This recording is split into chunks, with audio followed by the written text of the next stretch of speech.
Boa noite, amigos, amigas, irmãos e irmãs de caminhada.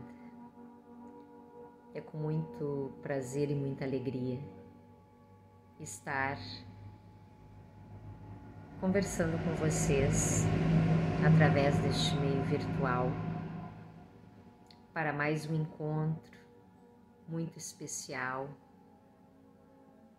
nas nossas quartas-feiras. Encontro maravilhoso proporcionado pela nossa casa de amor, a Fraternidade Espírita Amor e Luz. E venho pensando muito no seguinte questionamento que compartilho com vocês a partir de agora. Como estamos no nosso planeta Terra, nesse estágio evolutivo de provas e expiações, nessa grande escola planetária? E a pergunta é profunda, no sentido de que ela atravessa a simples resposta: estamos bem ou estamos mal? A palavra estamos aqui, ela não significa o modo passivo, mas no sentido de o modo como estamos agindo e interagindo nessa grande escola planetária. E esta ação e interação engloba os nossos pensamentos, os nossos sentimentos e as emoções que sentimos, também as nossas ações. Tudo foi criado e está imerso, mergulhado no fluido cósmico universal. No livro Evolução em Dois Mundos, psicografia do Chico Xavier, fala-se sobre o fluido cósmico universal o seguinte: toda a matéria existente no universo, visível e invisível, tem origem no fluido cósmico ou matéria cósmica primitiva. Na essência, toda a matéria é energia, tornada visível, e que toda energia, originariamente, é força divina, de que nos apropriamos para interpor os nossos propósitos aos propósitos da criação, cujas leis nos conservam e prestigiam o bem praticado, constrangendo-nos a transformar o mal de nossa autoria no bem que devemos realizar, porque o bem de todos é o seu eterno princípio.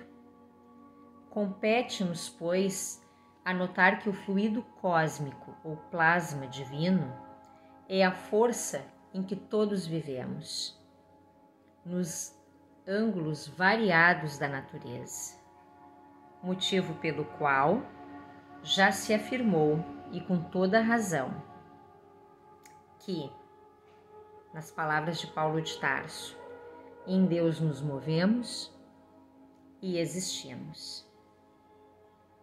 O que isso quer dizer?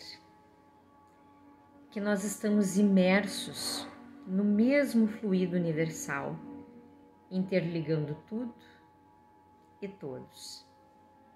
O que pensamos, o que dizemos, o que fazemos, ecoa por todos os mundos. Já parou para pensar nisso? Estamos todos envolvidos numa mesma teia energética que nos interliga e nos interconecta a todos e a tudo. E isso nos leva a pensar na psicosfera. O que é essa psicosfera? é a camada mental, é a camada fluídica, né? Produto do que pensam, de como sentem e de como agem, de como vivem todos os seres humanos, encarnados e desencarnados. E sobre a psicosfera, temos uma elucidação muito importante que nos esclarece bem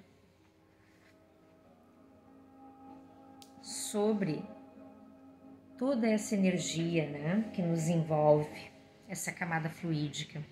Lá no capítulo 18, na obra Os Mensageiros, psicografia do Chico Xavier, pelo espírito de André Luiz, e diz assim, está se falando aqui na espiritualidade, né? Por época da Segunda Guerra Mundial,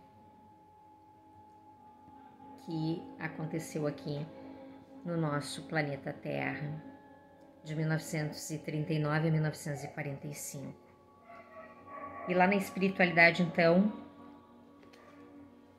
Aniceto fala: que me diz da continuação de nossa viagem, estimaríamos alcançar ainda hoje as esferas da crosta.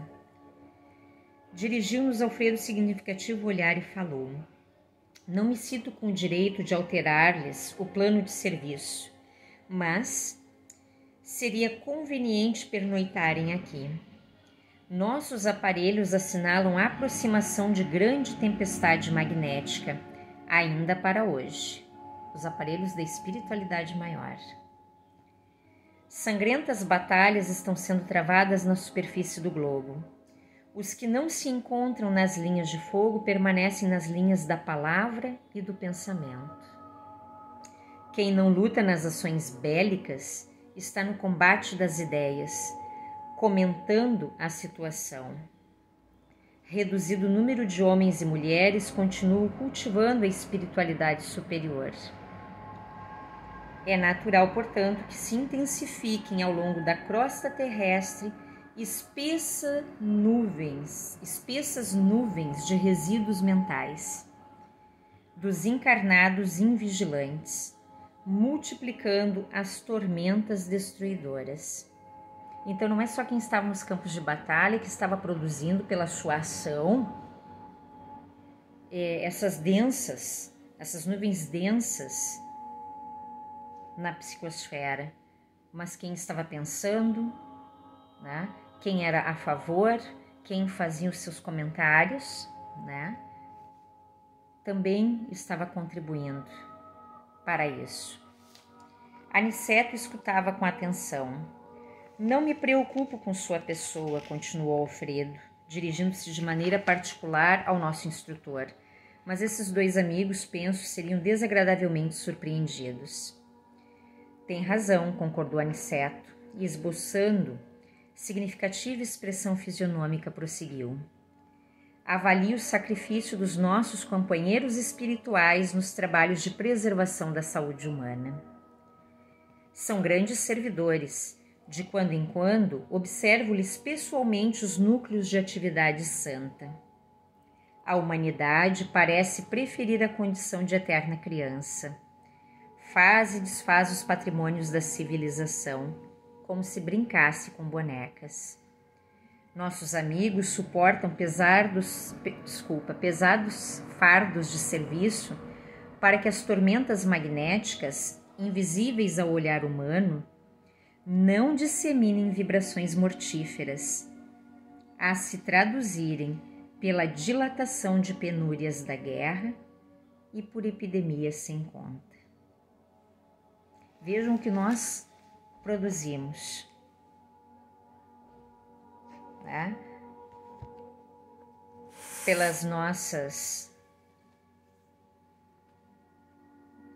não só pelos nossos atos, mas pelos nossos pensamentos, porque muitas vezes achamos que os nossos pensamentos não influenciam. Ah, mas é só para mim, eu estou pensando só para mim. Não. Quando nós pensamos, né, o pensamento ele é energia. Estamos lançando isso, né, para toda a psicosfera que nos envolve, né? E eu convido a refletirmos, né, o quanto amor tem o nosso Pai maior, Criador, né, por cada um de nós, que colocou em nosso ser todas as ferramentas para a manutenção e a harmonia desse imenso universo, começando a partir de cada um de nós. E o que nós estamos fazendo com tudo isso? Volto aos questionamentos. Como estamos no mundo? Como pensamos? Qual é a qualidade e a vibração dos nossos pensamentos? Como sentimos? Nos abrimos para sentir o que vem do outro? E o principal, o que vibramos na direção de cada pessoa? Qual é a qualidade dos nossos sentimentos? O que vibramos diante de uma situação inusitada, ou de uma situação ruim, ou de uma doença que nos acomete? O que vibramos diante e em direção do nosso planeta, em direção ao meio ambiente, em direção aos nossos irmãos animais?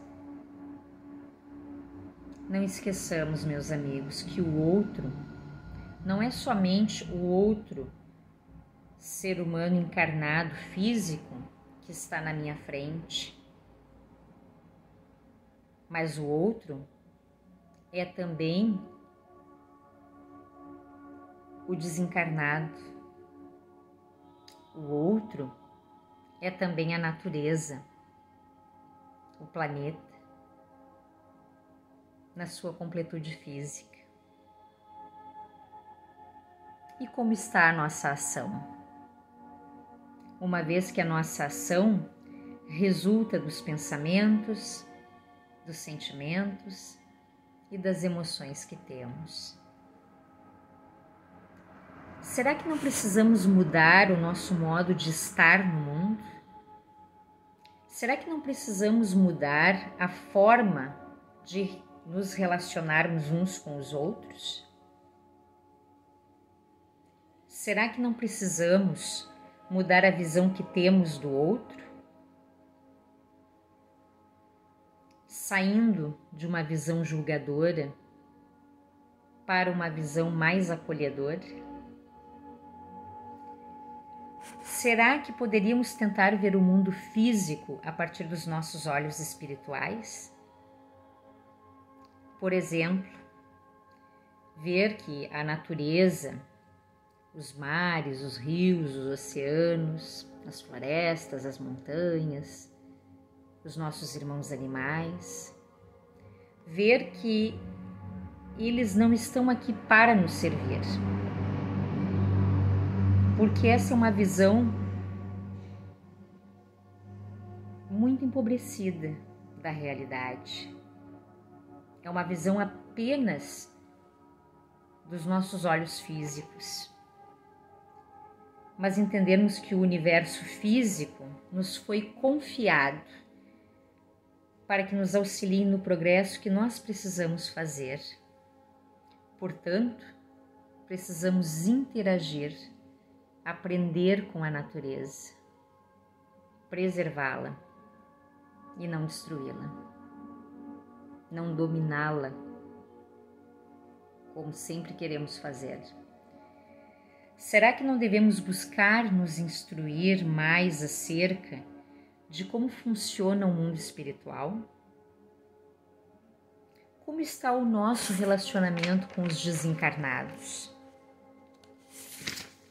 Muitos podem estar pensando, mas como assim? A nossa ancestralidade é devidamente respeitada, relembrada, com amor e carinho?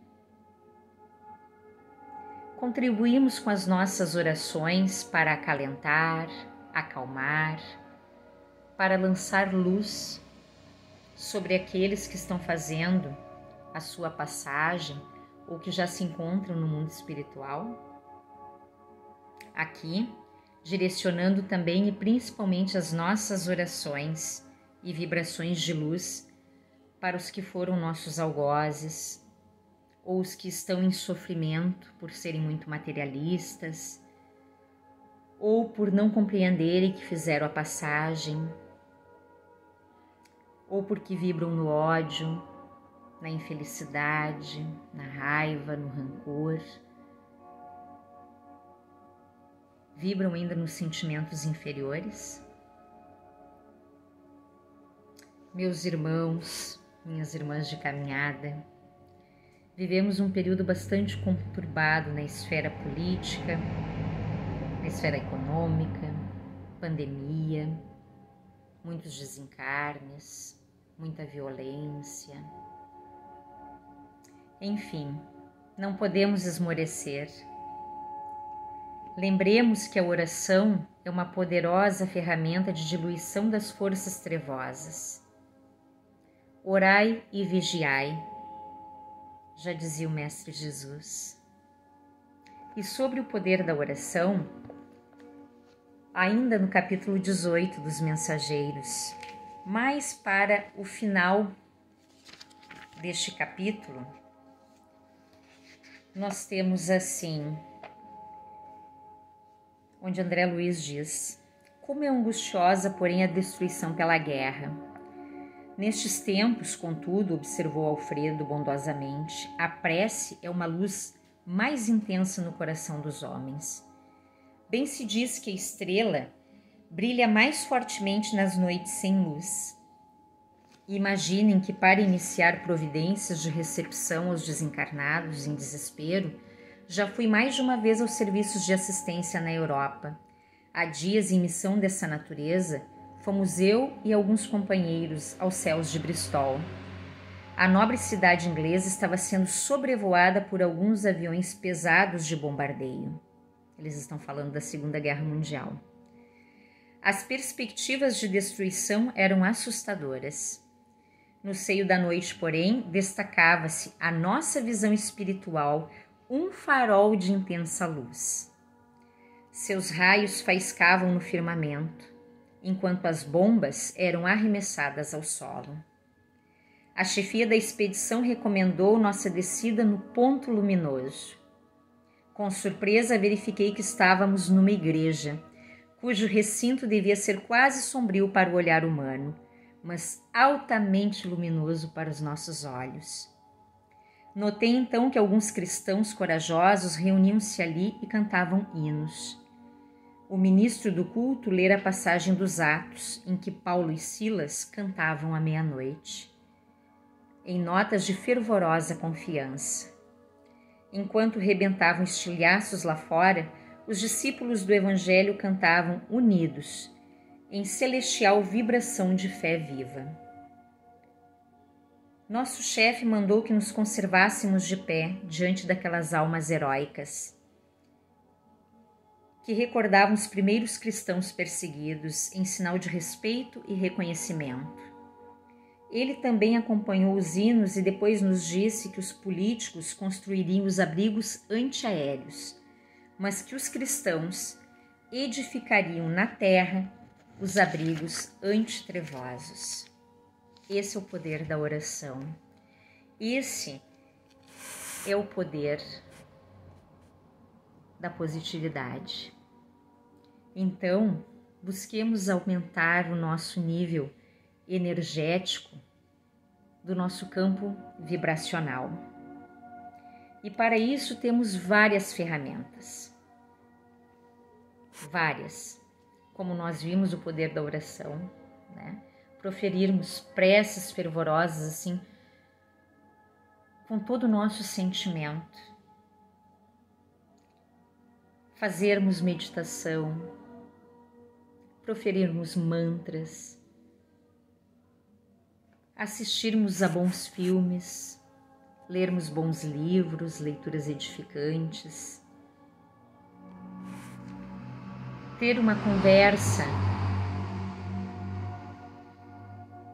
muito elevada com pessoas que costumam ver o lado bom dos acontecimentos, ter a prática da leitura do Evangelho no lar, tão importante como nos salientou a nossa irmã Ana Rafael na quarta-feira passada. Fazer uma caminhada, colocar o pé no chão, na terra, na grama, mexer nas plantas, sentir a natureza, né? Pulsando, vibrando, afagar o nosso animal de estimação, praticar a caridade, tomar um banho de rio, de cachoeira, de mar.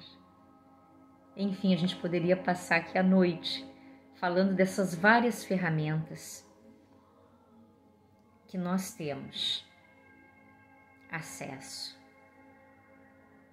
porque através delas que a gente vai se modificando, vai modificando a nossa energia, né? Os nossos pensamentos, os nossos sentimentos, as emoções vão vibrando num campo de positividade e isso vai iluminando as nossas ações. Precisamos fortalecer a nossa fé, meus amigos, minhas amigas, meus irmãos e irmãs de caminhada. Precisamos fortalecer a fé para atravessarmos os momentos difíceis que passamos, né? O que toca para cada um de nós resgatar nessa escola planetária. Não queremos dizer aqui que ficaremos isentos dos episódios que precisamos vivenciar para o nosso aprimoramento e que na maior parte das vezes são aprendizados que vêm através da dor, nos causam sofrimentos, angústias, durante o período que estamos vivenciando tal ou qual experiência retificadora, né, para o nosso espírito. Mas esses episódios eles serão mais tranquilos de serem suportados se estivermos fortalecidos e vibrarmos numa sintonia mais elevada. Os aprendizados se tornam mais fáceis de serem assimilados e de corrigirmos as nossas ações, né? Contribuindo na reforma íntima que deve ser empreendida por cada um de nós. E para encerrar, meus amigos, eu trago uma mensagem edificante do nosso amado Chico Xavier. Na vida não vale tanto o que temos, nem tanto importa o que somos. Vale o que realizamos com aquilo que possuímos e, acima de tudo, importa o que fazemos de nós. Está à tua disposição a potência, o poder de bem realizar, de vencer adversidades, reduzir atritos e convencer nos negócios honestos, melhorar de emprego, ampliar amizades, obter a paz no lar e tudo mais. Quanto mais te convences de que podes ser feliz, de que tens em ti os atributos de paz, ação, resistência e amor, mais as facilidades chegam a ti.